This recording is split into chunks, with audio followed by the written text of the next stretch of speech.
अस्सलामुअलैकुम बिस्मिल्लाहिर्रहमानिर्रहीम। आज की हमारी वीडियो का टॉपिक है inverse of A square matrix order 3 by 3।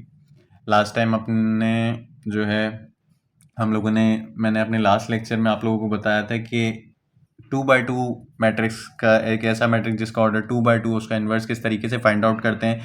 आज हम इन्वर्स फाइंड आउट करेंगे ऐसे मैट्रिक्स का जिसका ऑर्डर 3 by 3 होगा। ठीक है, और ये जाहिर सी बात है कि स्क्वायर मैट्रिक्स ही है। स्क्वायर मैट्रिक्स होता ही जब रो और कॉलम्स की तादाद बराबर होती है। तो आप यहाँ पे देख सकते हैं कि ये 3 रॉज हैं, पहली रो, दूसरी रो और तीसरी रो। 3 रॉज हैं और 3 ही कॉलम हैं, पहला कॉलम, दूसरा कॉलम और तीसरा कॉलम। अच्छा, इसके बाद आप ये देख सकते हैं कि ये इस मैट्रिक्स के एलिमेंट्स हैं। ठीक है, एलिमेंट्स हैं, इनको जो है हम क्या कहते हैं, कोफैक्टर्स कहते हैं। एलिमेंट्स भी कह सकते हैं या फिर कोफैक्टर्स भी कह सकते हैं। तो ये हमें ये हर एक कोफैक्टर मालूम करना भी पड़ेगा इसमें। ठीक है, किस तरीके से फाइंड करना है वो मैं आपको बताऊंगा। बाकी इन्वर्स का फॉर्मूला वही है जैसा 2 by 2 के अंदर होता था, वही 3 by 3 में इन्वर्स का फॉर्मूला है, adjoint of A upon determinant of A. इस चीज़ को हम मज़ीद बेहतर तरीके से एक एग्जाम्पल की मदद से समझने की कोशिश करते हैं। आप देख रहे हैं कि मेरे को एक एग्जाम्पल यहाँ पर गिवन है, एक मैट्रिक्स गिवन है जिसका ऑर्डर 3 by 3 है, जिसकी रोज भी 3 है। 3 by 3 से क्या मुराद है? 3 by 3 से मुराद ये है कि 3 रोज हैं, first row, second row, third row, और 3 ही कॉलम है, first column, second column, third column. तो इस मैट्रिक्स का हमने इन्वर्स फाइंड आउट करना है। इन्वर्स का फॉर्मूला यहाँ पर लिखा हुआ है, A inverse is equal to adjoint of A upon determinant of A. मैंने आपको एक बात पहले भी बताई थी जब मैं आप लोगों को ये एक चीज़ बता रहा था कि इन्वर्स जब हम फाइंड आउट करते हैं, ठीक है, तो उसके अंदर हमें सबसे पहले हम जो है डिटर्मिनेंट फाइंड आउट कर लेते हैं ताकि हमें पहले पता चल जाए कि डिटर्मिनेंट की वैल्यू क्या आ रही है। ऐसा ना हो कि हम पूरा एडजॉइंट फाइंड आउट कर लें, ठीक है, और बाद में हमें पता चले ये तो डिटर्मिनेंट की वैल्यू 0 है। तो किसी भी मैट्रिक्स का डिटर्मिनेंट, किसी भी मैट्रिक्स का डिटर्मिनेंट मतलब ये डिटर्मिनेंट की वैल्यू अगर हमने फाइंड किया और वो 0 आ गई तो ऐसे मैट्रिक्स का जो है इन्वर्स नहीं निकल सकता। ठीक है, अगर किसी भी मैट्रिक्स का डिटर्मिनेंट 0 आ जाए वो सिंगुलर मैट्रिक्स होता है, और सिंगुलर मैट्रिक्स का इन्वर्स कभी भी एग्जिस्ट नहीं करता। तो इन्वर्स हमेशा किस मैट्रिक्स का एग्जिस्ट करता है? जो नॉन सिंगुलर हो, मतलब उन मैट्रिक्स का इन्वर्स आप फाइंड आउट कर सकते हो जिनकी डिटर्मिनेंट की वैल्यू 0 नहीं होनी चाहिए, 0 के अलावा पॉजिटिव नेगेटिव कुछ भी हो जाए। तो सबसे पहले मैं इसका डिटर्मिनेंट निकाल रहा हूं। डिटर्मिनेंट किस तरीके से निकाल रहा हूं इस चीज को समझिएगा प्लीज। इस मैट्रिक्स का फर्स्ट एलिमेंट था 1, मैंने यहां लिख दिया है 1, और 1 जो है, ये वाला जो 1 है, ये इस रो में आ रहा है और इस कॉलम के अंदर आ रहा है। ये 1 इस रो में आ रहा है और इस कॉलम में आ रहा है, तो मैंने ये रो और ये कॉलम भूल गया इसको, और बाकी जो पीछे बच रहा है वो बच रहा है 0, -1, 3 और 2। तो मैंने यहाँ पर डिटर्मिनेंट के साइन के अंदर वो लिख दिया 0, -1, 3 और 2। उसके बाद रेसिप्रोकल साइन चलती हैं, पहला पॉजिटिव फिर नेगेटिव। तो ये नेगेटिव मेथड का मैंने लगाया, ये मेथड का नेगेटिव है। और फिर दूसरा एलिमेंट क्या हमें गिवन था इस मैट्रिक्स का? 2, तो मैंने यहाँ 2 लिखा। अब 2 इस रो में आ रहा है, ये देखें इसी रो के अंदर है ना 2, इस रो में आ रहा है और इस कॉलम में आ रहा है, मतलब जिस रो में आ रहा हो, जिस कॉलम में आ रहा हो उनको छुपा दें, बाकी जो बचे वो लिख लें। तो 2 इस रो में आ रहा है और इस कॉलम में आ रहा है, तो मैंने ये रो छुपा दी और ये वाला कॉलम छुपा दिया। तो पीछे मेरे पास बचता है 1, -1, -1, 2। तो जो भी बच रहा है वो मैंने यहाँ पर लिख दिया, देखें 1, -1, -1 और 2, ये रहे। फिर प्लस का साइन मेथड का है।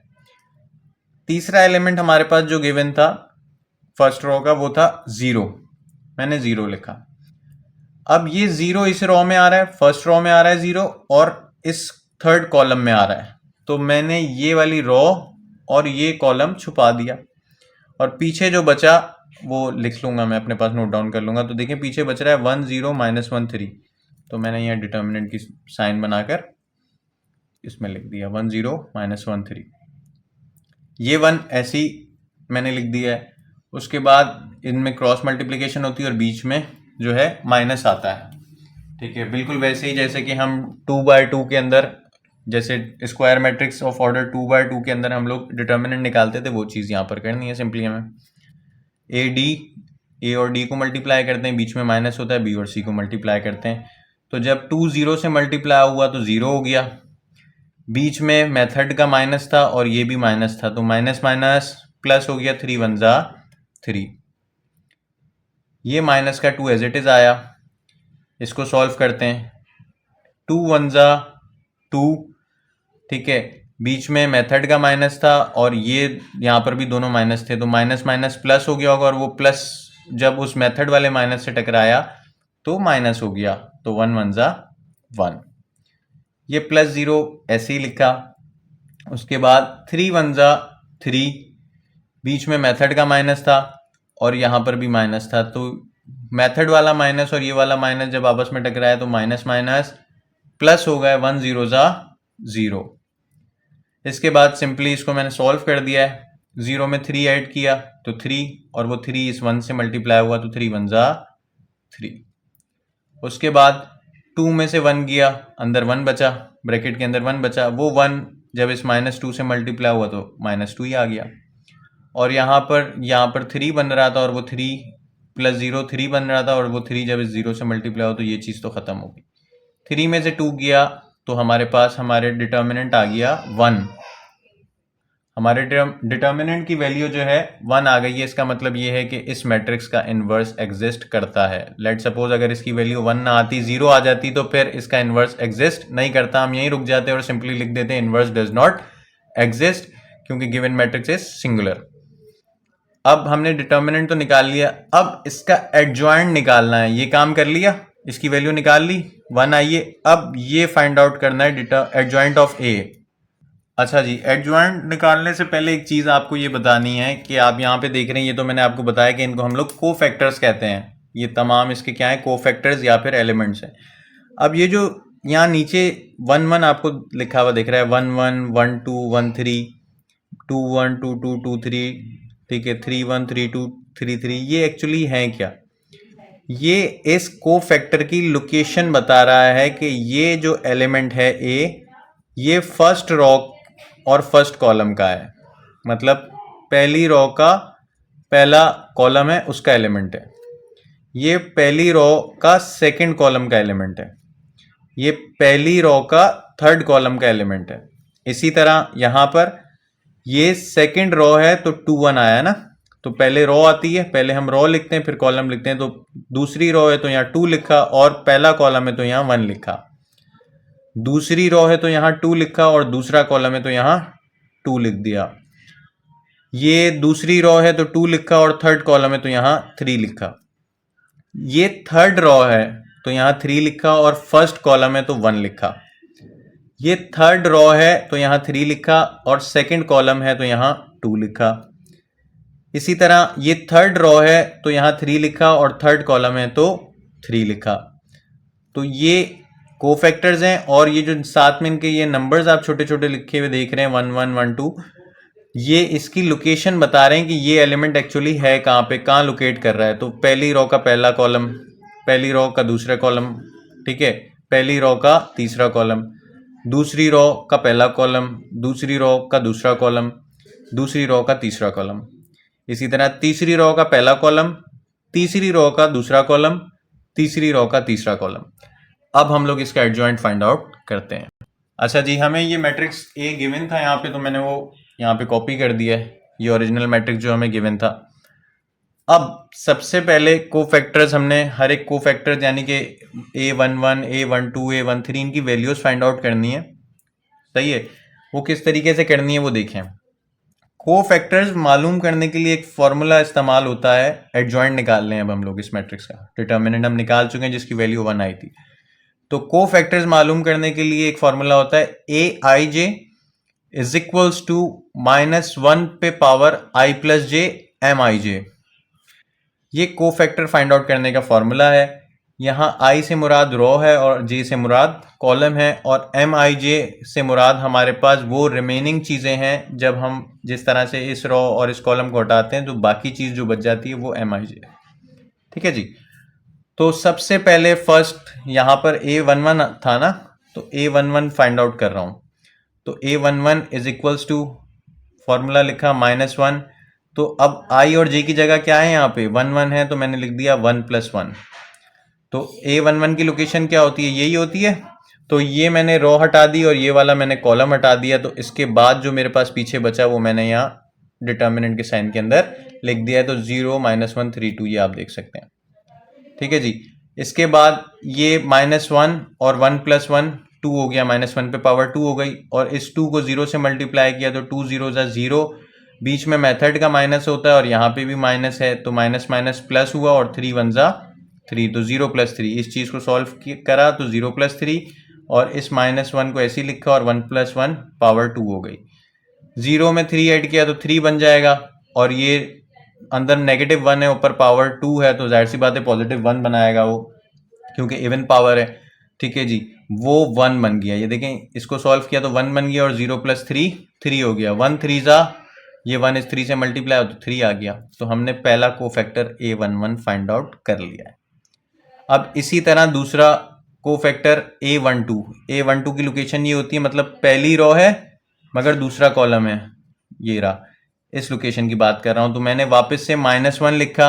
अब I J की जगह क्या है, 1 और 2 है, तो I + J की जगह मैंने लिख दिया 1 + 2। ये यहां से देख के लिख रहा हूं, वहां 1 1 था ऊपर, तो 1 + 1 लिखा। यहाँ 1 2 है, तो यहाँ 1 + 2 लिखा।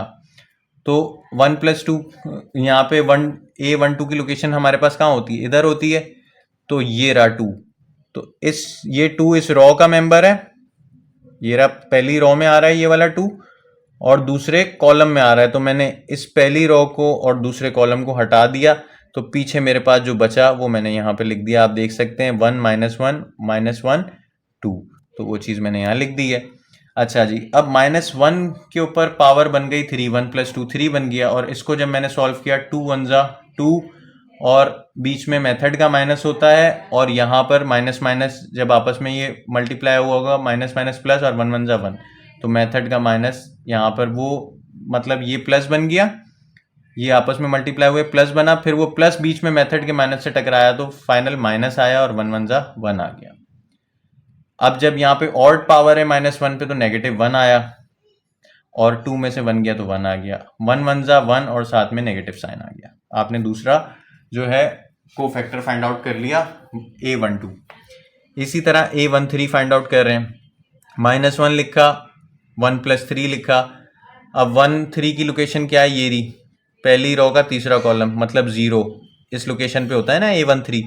तो 0 इस रो में आ रहा है और इस कॉलम में आ रहा है, तो मैंने ये रो छुपा दी और ये कॉलम छुपा दिया। पीछे जो बचा 1 0 -1 3, ठीक है, तो मैंने यहाँ लिख दिया 1 0 -1 3। उसके बाद ये -1 ऐसे ही है, 1 + 3 4 बन गया, और इसको सॉल्व किया 3 1 3, बीच में मेथड का माइनस था और यहाँ पे भी माइनस था, तो ये दोनों माइनस जब टकराए तो माइनस माइनस प्लस, और 1 0 0।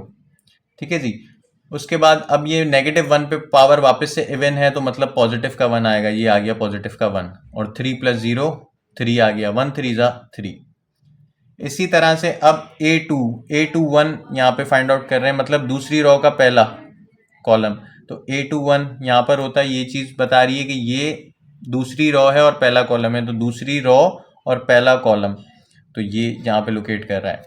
तो मैंने -1 लिखा, और -1 पे पावर 2 1 था, तो यहाँ पे लिख दिया 2 + 1।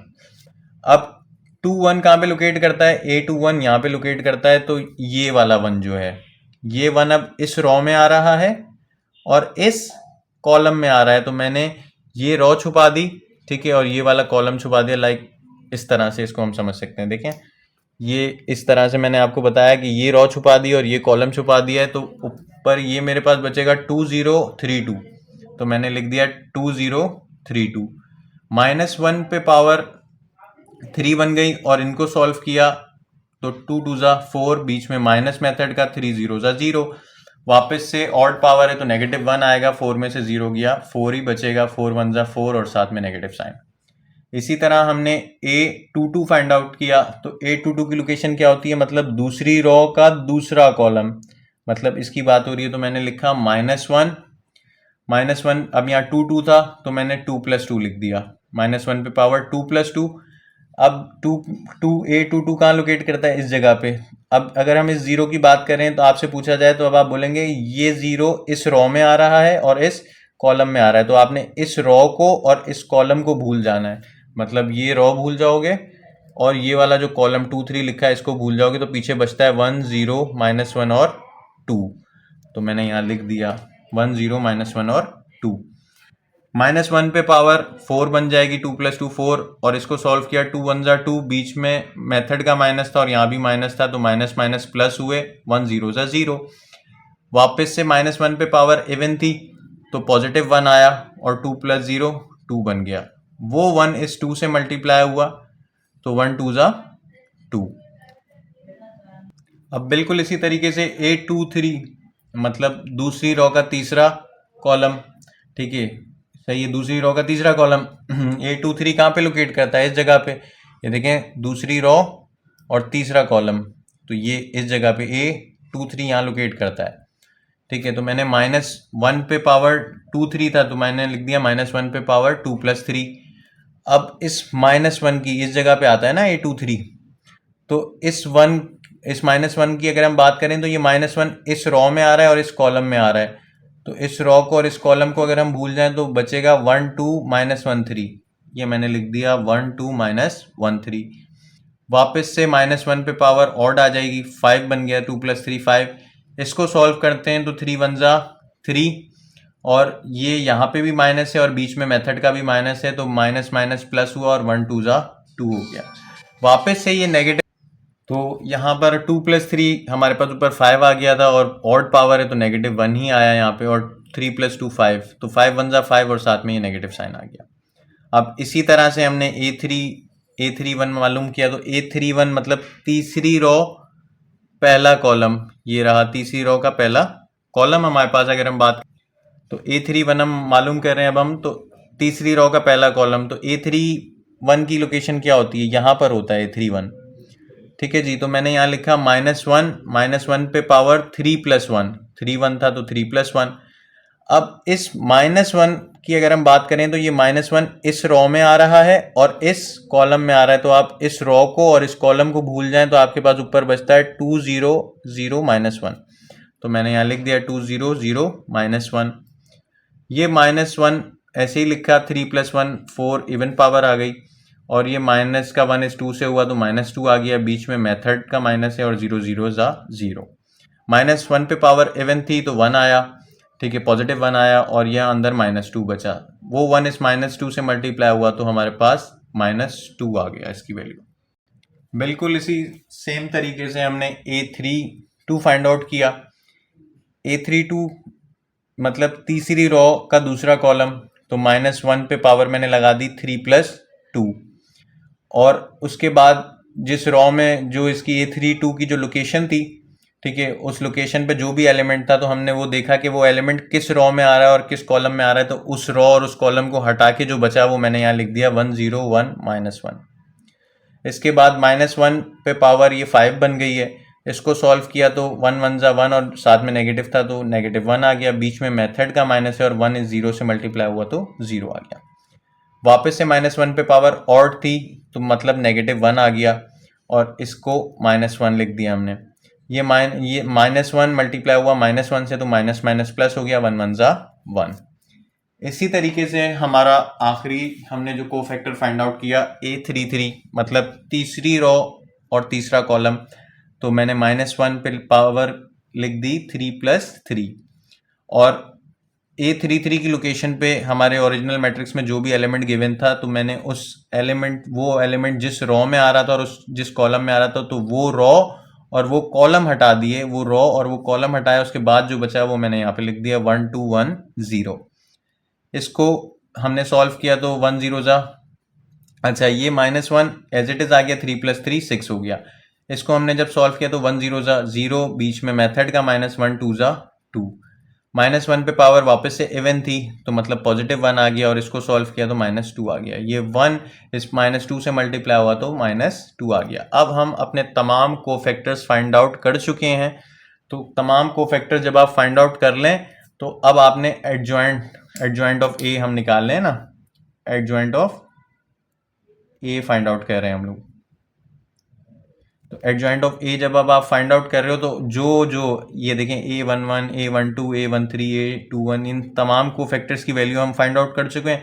तो हर किसी की जगह पे उसकी जो वैल्यू आई है वो रखेंगे और उसके बाद इसका ट्रांसपोज कर देंगे तो एडजॉइंट हम निकल जाएगा।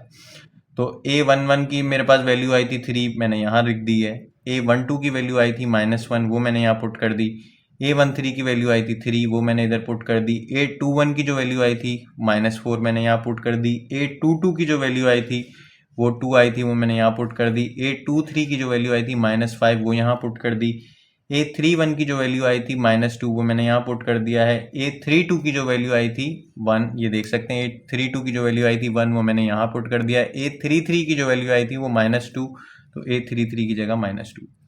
ये तमाम को फैक्टर्स की वैल्यूज हमने फाइंड आउट कर ली, इनको पुट कर दिया है। उसके बाद ट्रांसपोज करना है, ठीक है, काम अभी खत्म नहीं हुआ है, बस ट्रांसपोज करना है और उसके बाद आपको आपका एडजॉइंट मिल जाएगा। ट्रांसपोज में क्या करते हैं, ये रॉज जो हैं, जो हॉरिजॉन्टली हमारे पास ये रॉज हैं, इनको कॉलम में कन्वर्ट कर देते हैं। तो ये देखें, ये 3 -1 3 ये पूरी रॉ है, इसको आप वर्टिकली लिख दें तो कॉलम बन जाएगा 3 -1 3। तो मैंने यहाँ पर मैं आपको दिखाता हूँ, ये पूरी रॉ जो थी ट्रांसपोज में हम क्या करते हैं कि इस पूरी रॉ को हॉरिजॉन्टली जो रॉ है उसको वर्टिकली लिख देते हैं। तो मैंने इस पूरी रॉ को इस तरह से लिख दिया 3 -1 3। फिर ये दूसरी रॉ थी तो इसको दूसरा कॉलम बना के लिख देंगे -4 2 -5, इसको इस तरह से लिख दिया -4 2 -5। फिर तीसरी रॉ थी -2 1 -2, तो इसको मैंने वर्टिकली लिख दिया है, ट्रांसपोज हो चुका है। अब आपको इसका एडजॉइंट मिल गया है, एडजॉइंट का काम हमारा कंप्लीट हो गया। इनवर्स का फॉर्मूला क्या था, adjoint of A upon determinant of A. तो एडजॉइंट ऑफ ए के अंदर आप इस जगह पर ये वाला मैट्रिक्स पुट कर दोगे।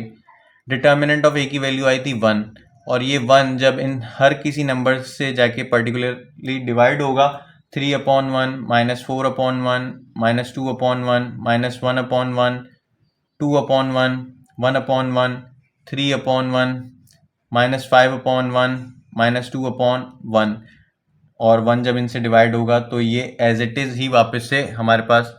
तो जब 1 इन तमाम अंदर के एलिमेंट से इंडिविजुअली डिवाइड हुआ तो वो एज इट इज़ वही वैल्यूज़ आ गई, 3 -4 -2 -1 2 1 3 -5 -2। तो इस तरीके से हम लोगों ने आज इन्वर्स फाइंड आउट किया matrix of order 3/3। I hope कि आपको आज का लेक्चर समझ आया होगा। अगर फिर भी किसी चीज़ में आपको परेशानी या कोई कन्फ्यूजन होती है तो आप कमेंट सेक्शन के अंदर कमेंट करके पूछ सकते हैं। वीडियो अगर अच्छी लगी हो तो प्लीज़ लाइक कर दें और चैनल को सब्सक्राइब कर दिएगा। Thank you so much. अल्लाह हाफिज़।